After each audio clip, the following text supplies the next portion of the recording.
Okay, take two.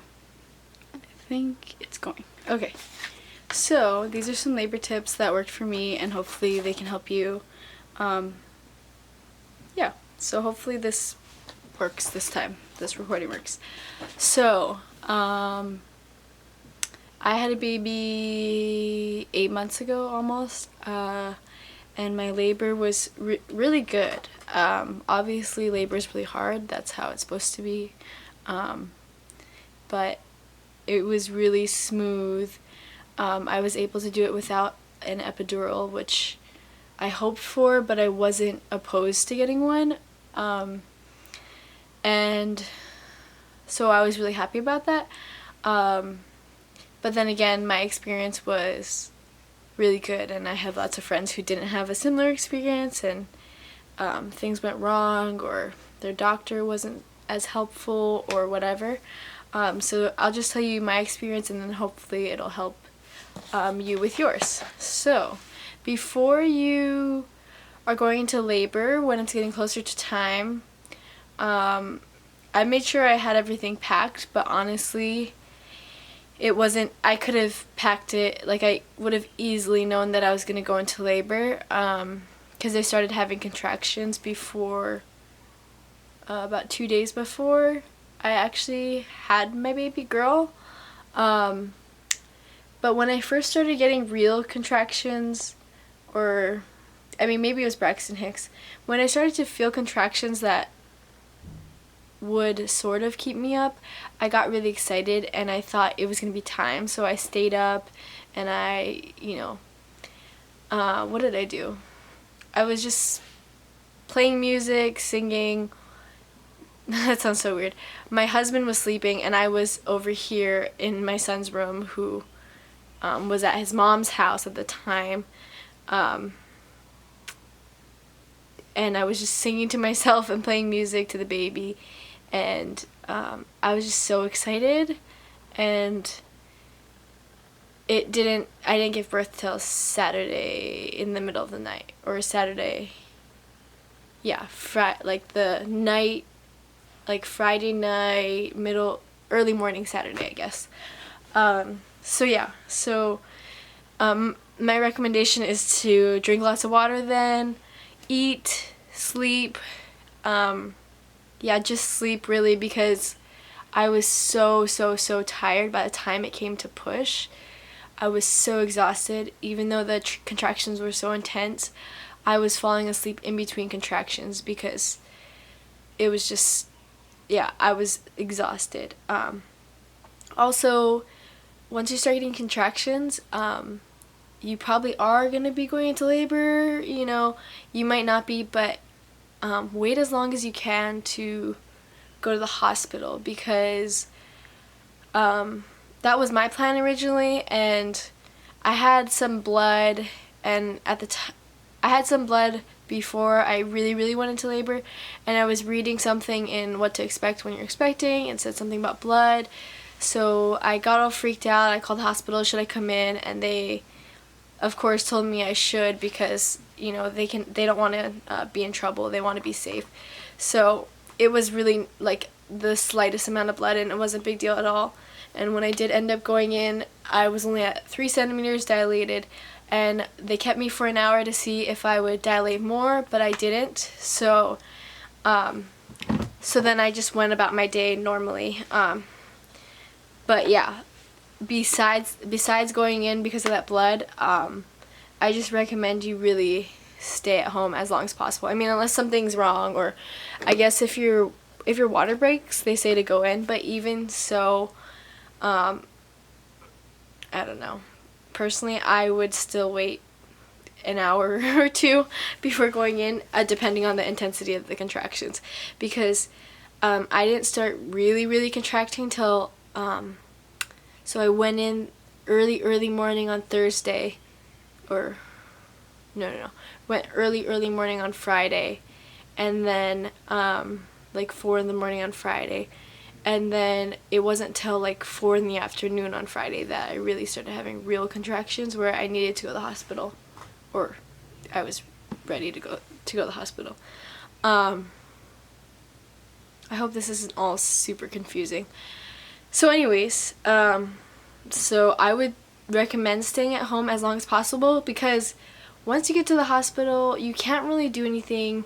You don't have the comfort of your own bed or your own couch, or just like, yeah, it's just totally different, and it puts this pressure on you that you have to get this baby out soon, which, I mean, because you're in the hospital, you feel like this baby is coming any moment, but it could be hours and hours and hours. So for me, I think she came about 8 hours after we really fully got checked in, and I was in the delivery room, which is pretty short for a first time, but still, if I had gone any earlier, I think, yeah, I just recommend waiting until you know it's time.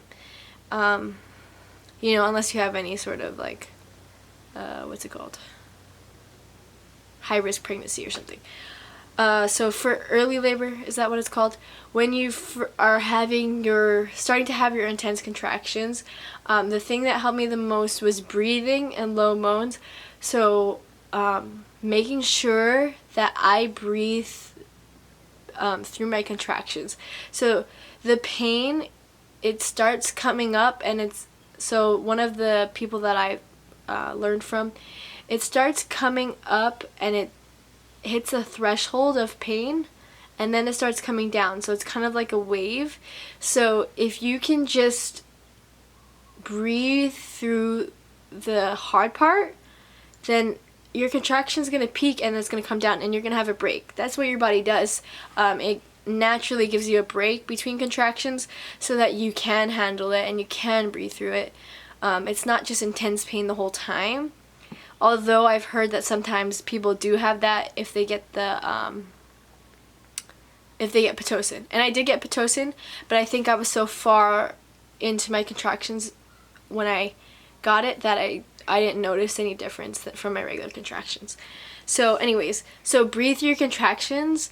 And for me, I heard this from a YouTuber, is do low moans, which really, really helps.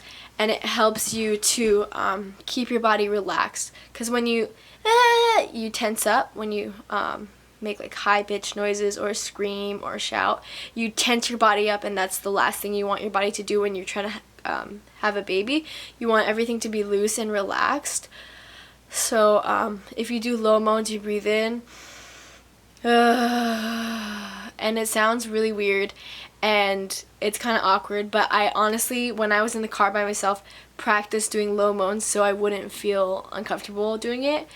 And I think I would sometimes practice in front of my husband, like before bed. I don't know, that sounds weird, but that way, like, I felt comfortable doing it, and he knew that that's how I was gonna breathe through my contractions, and he knew what to expect. And that really, really, really helped me. Also, the hospital gave me heat packs and a birthing ball if I wanted to use it. And I was kind of like, oh, I mean, because they're like, do you want heat packs? Do you want a birthing ball? I was like, yeah, if you think so. Just take it. Don't even be shy about it, because the more options you have during labor, I feel like the easier labor is, because you're distracted and you're trying new positions and you're trying new things to help you cope with the pain. So I spent some time on the birthing ball, kind of bouncing in the early labor, and my husband had the heat packs on my back, and yeah, so I think anything that you can have that might change your position or help you during labor is great, because you might be in there for a while. What else do I have here? Yeah, and just relax. Yeah. And also just making sure, like, you communicate with whoever's going to be in the birthing room with you. It was just me and my husband, and I really enjoyed that. I didn't want anyone else to be in the room, and I was afraid that people would be, like, frustrated at me, especially, like, yeah. So, but you know what? They'll get over it. Once the baby's there, they won't care. So just have whoever you want there, be there, and just be firm with it, because honestly, it's not going to be worth it to have a junk labor experience because you had someone there who you really didn't want there, who stresses you out, or maybe is selfish and they won't focus on you when you're trying to have this baby, and they'll be, worried about themselves and just kind of be a distraction to others. I feel like a lot of people who I know who've had multiple, like more than 2 people in the room during labor, I feel like a lot of them had bad experiences. And I don't know if it's a correlation or not, but it seems like when there's more than 2 people, they tend to get distracted, and it becomes more like a cocktail party instead of like, hey, we're trying to focus on you and help you. How can we help you? You need water, do you need to push on your back? Do you need this, this, and this? So it's so helpful to have people who are going to focus on you because you are, trying to birth a baby out. So, yeah. Let's see. Oh yeah, another thing that might be helpful, I don't think I really thought about this, but each contraction is a step closer to you having your baby and seeing your baby in your arms and knowing what your baby looks like and smelling your baby and all that good stuff. So if you just think of the contraction as you are getting closer instead of like I'm in this intense pain, that might help you a lot. And it's important not to focus on the pain, because when you focus on the pain, then you freak out and you feel even more pain. So if you can just breathe through it, do your low moans, know that this is one step closer to your baby, and this is not going to happen forever. And it sometimes towards the end, or I don't know, I guess for some people it's in the middle, it feels like you are never, ever, ever going to have this baby, and that's just not true. There's no person that never has, you know what I mean. So yeah. Let's see. Yeah, and then I feel like that's almost it. When it's time to push, you will feel it in your body, because I feel like I was getting closer to, getting more dilated, and my nurse would be like, oh, do you feel like you have an urge to push and stuff like that? And I would be like, I don't think so, I don't know.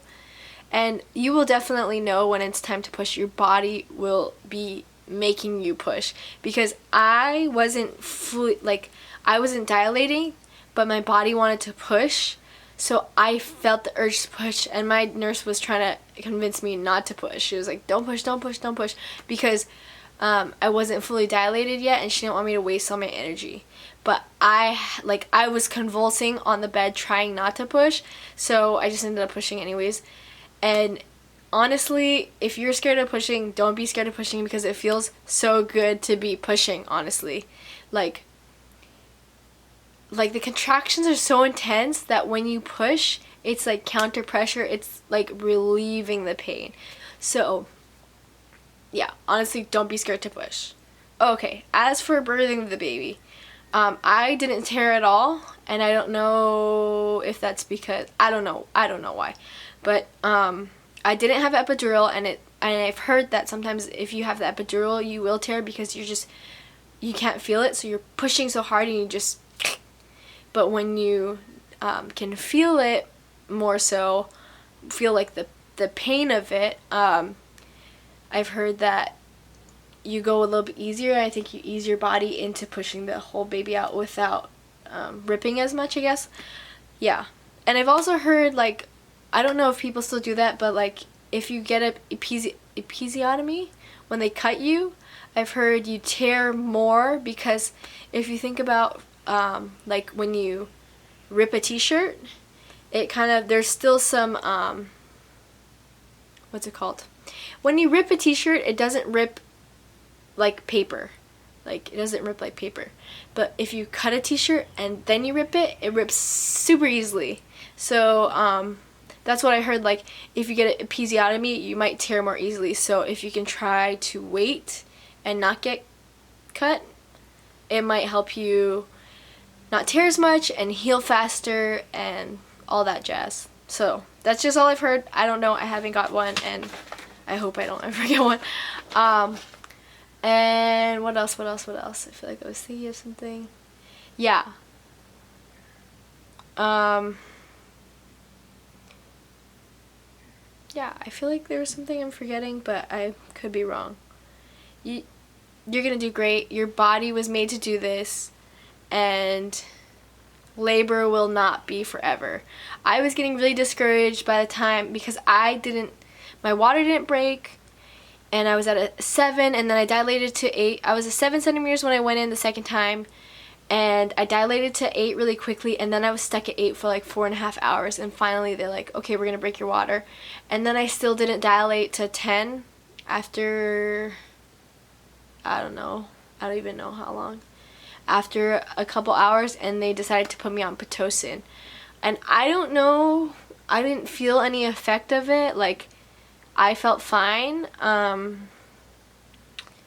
So I'm not sure, like, if it made any difference on how my labor would have went. But once I was at the point where they were gonna give me Pitocin, I was like, I can't do this. Like, if it's gonna be another 4.5 hours till I dilate to fully to 10, like, I can't do this. Like, give me the epidural. And I didn't say that like that. I was like, I told my doctor, maybe could I get the epidural? But I was a 9 at the time, and she's like, you're so close. And she knew that I wanted to do it as naturally as possible, so she kind of discouraged me from getting the epidural, which I'm really glad that she did, because I ended up pushing maybe an hour or 2 after that. So yeah. Or maybe it was 3 hours. It might have been 3 hours, but you know, it went faster. It went faster. So yeah. Yeah, I don't know. Other than that, you're gonna do great, and it's gonna be a great experience, hopefully. But like, being a mom is the best thing ever. So it's hard, but it's like so rewarding. So yeah, let me know if you have any more questions. I hope that was helpful. I feel like that was kind of all over the place, but that's kind of my brain right now. So I hope this could help you. So good luck, and you're gonna do great. Okay. How do I stop this?